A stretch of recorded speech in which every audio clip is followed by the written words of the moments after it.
السلام علیکم ورحمۃ اللہ وبرکاتہ۔ جی، امید ہے کہ آپ سب احباب خیریت سے ہوں گے۔ میں بھی خیریت سے ہوں۔ جیسا کہ ہم خوابوں کی تعبیر بیان کر رہے ہیں، اسی سلسلے میں آج ہم آپ کے سامنے رکھیں گے کہ کوئی بندہ خواب میں اپنی شادی دیکھتا ہے تو اس کی کیا تعبیر ہو، کیا وہ اسی اوریجنل حالت میں صحیح ہوش میں اس کی شادی ہو جائے گی، یا کوئی شادی شدہ بندہ شادی دیکھتا ہے تو اس کی کیا تعبیر ہو سکتی ہے، یہی ہم آپ سے شیئر کرنا چاہیں گے۔ تو آئیں ہم دیکھتے ہیں کہ اس کی کیا تعبیر ہے۔ اگر کوئی شخص دیکھے کہ اس نے دلہن کو گھر لے کے آیا ہے، شادی کی کر کے بیوی کو ساتھ لے کے گھر آ گیا ہے، اس کا نام نہیں جانتا، دلہن لے آیا ہے مگر اس دلہن کا نام کی اسے خبر نہیں ہے، تو ہو سکتا ہے کہ اس بندے کی زندگی کا وقت پورا ہو گیا ہو۔ اللہ تعالیٰ بعض کا تو خوشی کے بہانے غم دیتا ہے اور بعض کا تو غم کے بہانے خوشی دیتا ہے، یہ تو مالک کا نظام ہے۔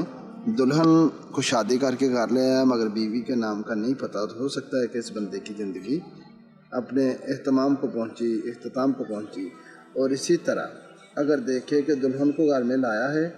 اور اس کے ساتھ رات گزاری ہے، اس سے فائدہ اٹھایا، اس سے سکون حاصل کیا ہے، تو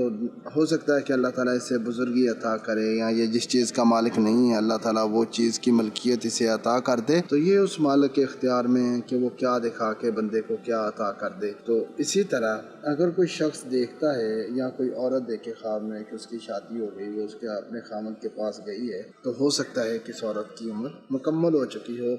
اور اگر وہ دیکھے کہ شوہر اسے لے گیا اور اسے نیک سلوک کیا ہے، خیر اور امن کی دلیل ہے، یعنی ایک دو تعبیریں ہو سکتی ہیں اس سے۔ اگر کوئی عورت دیکھتی ہے کہ اس کی شادی ہوئی ہے، ایک تو یہ ہے کہ ہو سکتا ہے کہ اس کی زندگی کا خاتمہ ہو جائے، دوسرا ہے کہ اس کا بندہ اسے گھر لے گیا اور اس سے نیک سلوک کیا، تو یہ امن اور سکون کی دلیل ہے، اور اللہ اسے اس شوہر سے امن دے، سکون عطا کرے۔